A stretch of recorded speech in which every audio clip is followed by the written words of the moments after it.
Bismillahirrahmanirrahim. Assalamualaikum warahmatullahi wabarakatuh. Welcome back to the channel, guys. So right, in this video kita akan buat topik yang disuggestkan oleh group members kita. Saya ada tanya hari Isnin Isnin ke Selasa saya ada tanya topik apa yang you guys nak saya cover for this week. Dan saya pilih satu topik ni lah. Okay, iaitu cara saya cut loss. Okay, saya nak ceritakan cara saya cut loss. Alright. Jadi insyaAllah lepas-lepas ni kita akan buat macam tu. Kita akan buat insyaAllah seminggu sekali kita akan buat topik based on apa yang you guys minta lah insyaAllah. Alright, so just berikan suggestion you. Kita ada group Telegram, boleh join je, link di bawah. Alright, so saya akan tanya insyaAllah every week. Dan you guys bagilah suggestion you guys kat situ, just comment. Dan kita akan take into consideration lah topik-topik yang menarik. Okay, alright, so like always, okay, apa yang berlaku this week? Alright, apa yang berlaku this week? Okay, personally for me, Alhamdulillah, right? Alhamdulillah for me cantik, bagus. Okay, saya tahu ada beberapa saham yang early this week agak banyak juga saham yang pull back. Alright, tapi hari tu kita ada macam contoh semalam. Okay, kita ada Haba, saya ada share dekat support group. Identify critical sebab dia membuat pergerakan yang agak luar biasa dan obviously saham atas RM1. Saya pernah share banyak kali. Minat saya Haba, right? Tapi hari ni kita tak nak cerita pasal Haba actually. Okay, itu just apa yang berlaku right this week. Okay, so Alhamdulillah overall this week bagi saya puas hati sangat-sangat. ROI saya pun Alhamdulillah agak baik. Okay, jadi kita proceed to our topic today. Alright, we go straight to our topic today. Okay. Firstly, saya nak cerita pasal macam mana saya determine cut loss saya berapa banyak. Okay, contoh 5% ke, 2% ke, okay. Right, before that, disclaimer, this is apa yang saya buat. Okay, bukan ni adalah cara betul, ni adalah cara salah ke, tak. This is apa yang saya buat, okay. Alright, so firstly, apa yang saya nak cakap, stop loss ni is actually subjective. Apa maksud subjective? It is depends on the keadaan dia. Okay, contoh, saya bagi mudah. Kita boleh ambil contoh saham-saham yang let's say potential profit ni agak tinggi. Contoh, let's say we are looking at target profit of 20%. Okay, so maybe stop loss kita 5%. Tapi dalam keadaan lain, bila kita tengok let's say target profit kita contoh 5%, takkanlah stop loss kita 5% juga. Faham? Alright, so macam mana kita nak determinekan? Bagi saya, okay, right, saya paling kurang nak, paling minimum saya nak, kalau stop loss 1, okay, saya nak paling kurang TP saya adalah 2. Bermaksud, contoh, kalau saya punya TP 2%, okay, maksudnya stop loss saya tak bolehlah lebih 1%. Okay, faham right? Contoh, kalau 2%, let's say stop loss 2%, okay, saya kena make sure target profit paling kurang, okay, ni stop loss okay, ni target profit, okay.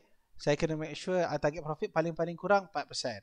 If I'm taking risks of 2%. Alright? Faham minimum. Okay? Minimum. Bermaksud 4% plus. Alright? 5% ke 6% ke, ni adalah ratio we are looking at. Okay, faham? So, dalam keadaan contoh, saham-saham yang potential profit tinggi, contoh, let's say kita ambil saham-saham breakout RM1 contoh. Okay, ni favorite saya kan. Let's say breakout RM1, we are expecting dia boleh pergi, bukan expecting lah. Okay, target profit kita RM1.2 contoh.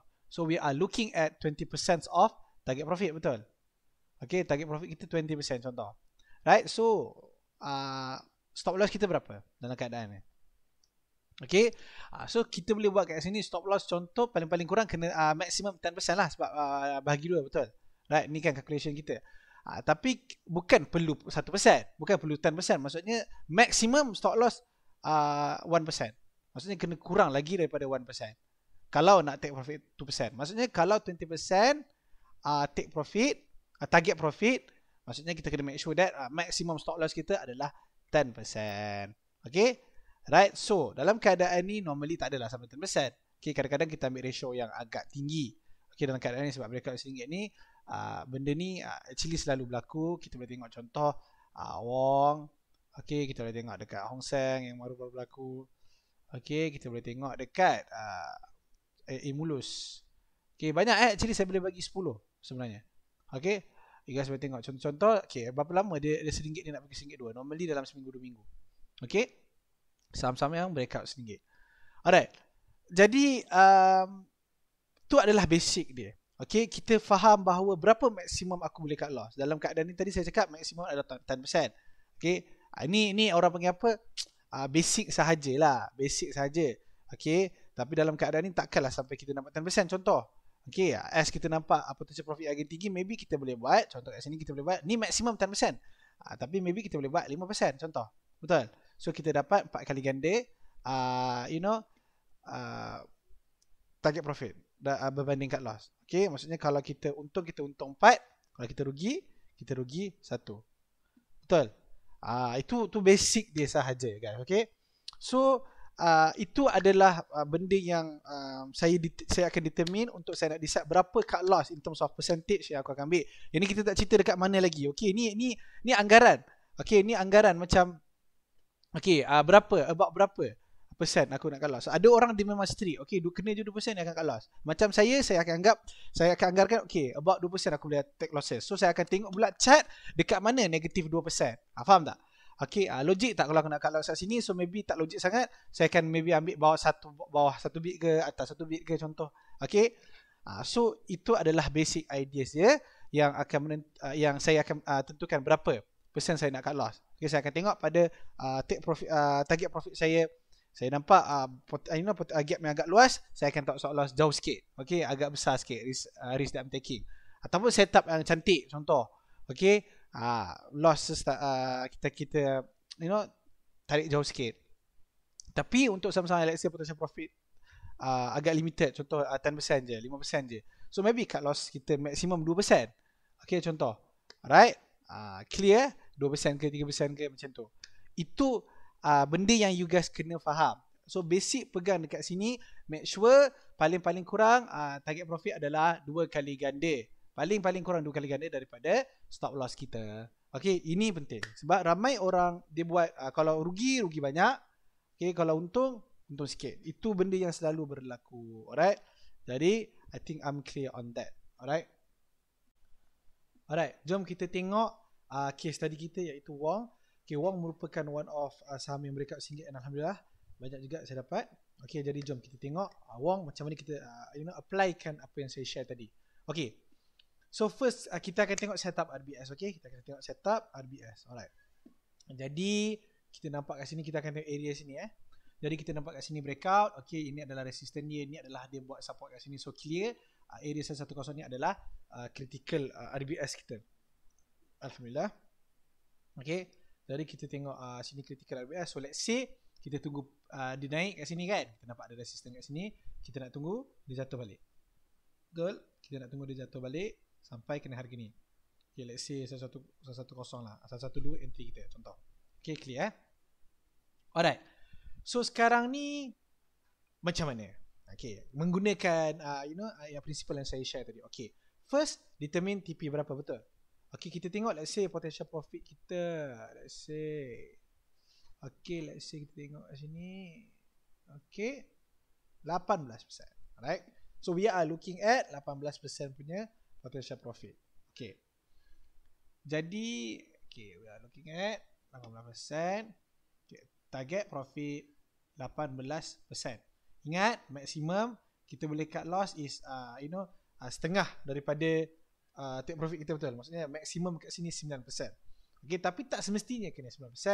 9% tu adalah maksimum. Ada je orang buat 5%. Okay, jadi kita tengok dekat mana logik kita nak cut loss. Itu penting untuk kita nak determinekan dekat mana kita nak cut loss. Sebab penting guys, untuk kita determine cut loss kita dekat harga yang masuk akal untuk kita cut loss, that kita percaya bahawa kalau kita hold lagi saham tu dia akan jatuh lagi, betul tak?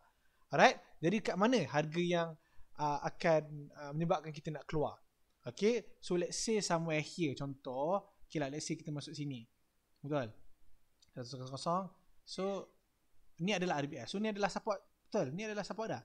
Okay, dekat mana kita nak cut loss? Let's say kita nak cut loss dekat sini, contoh. Okay, 107 sebab kita nampak ada some sort of resistance juga dekat situ yang ni. Alright, so let's see lah kita nak cut loss kat sini. Okay, ni method pertama. So berapa persen tu kita tengok. Logik tak? Adakah dia lebih 9%? Okay. Kita tengok. Coba kita tengok kat sini. Daripada sini kita masuk 112. Kita tengok berapa persen kat loss kita. Logik tak? Okay, about 5%. Jadi make sense lah, betul. So cut loss kita adalah sebanyak 5%. So make sense tak dalam keadaan ni? So kita boleh tengok it is 3 kali ganda lebih. Betul. Maksudnya kalau kita jadi kita untung 3 lebih. Right? Kalau rugi kita rugi 1. Betul. Okay, in terms of ratio. Okay, so itu cara dia. Ataupun you guys nak terus buat based on berapa persen. Contoh take profit 18%. Okay, ni yang penting Okay, you guys dah nampak. Okay, you guys dah nampak take profit 18%. Okay, lepas tu you guys dah nampak maximum cut loss yang you boleh buat is ingat tadi 9%. Jadi you nak buat let's say terus, you nak determine terus persen. Contoh 5%. Boleh juga. Okay, boleh juga. Alright, as you nampak take profit 8%, you nak talk terus cut loss 5%. So cut loss 5%, let's say area 107, 106 contoh. Pun boleh. Alright, ni adalah contoh case tadi kita. Alright, I think that's it for the video. Agak simple. Okay, macam mana you nak tengok cut loss, macam mana you determine cut loss, subjektif. Okay, depends on certain keadaan, spesifik punya keadaan. Alright, kalau target profit tinggi sikit, obviously stop loss akan tinggi sikit. Okay, ataupun set up like yang cun sikit, maybe you sanggup ambil rugi yang besar sikit. Okay, make sense kan? Bukan setiap keadaan 5% je. Padahal ada je yang target profit 8% je contoh, takkan stop loss 5% juga. Alright, okay, make sense kan? Ni contoh sahaja, ni bukanlah memang you kena cut loss kat situ. Ni cara saya cut loss, cara saya determine cut loss saya. Okay, I think that's it for the video. Ini setup RBS guys, setup RBS, kita ada setup lain juga. Alright, for position sizing, yang ni just basic. Okay, insyaAllah hari ni kita nak share dalam sharing session position sizing kita. Okay, yang dah bagi nama, jumpa di sana. Alright, okay, I think that's it for the video guys. Thank you for watching, thanks for supporting the channel. Jangan lupa share kat kawan-kawan. I'll see you in the next video. Bye.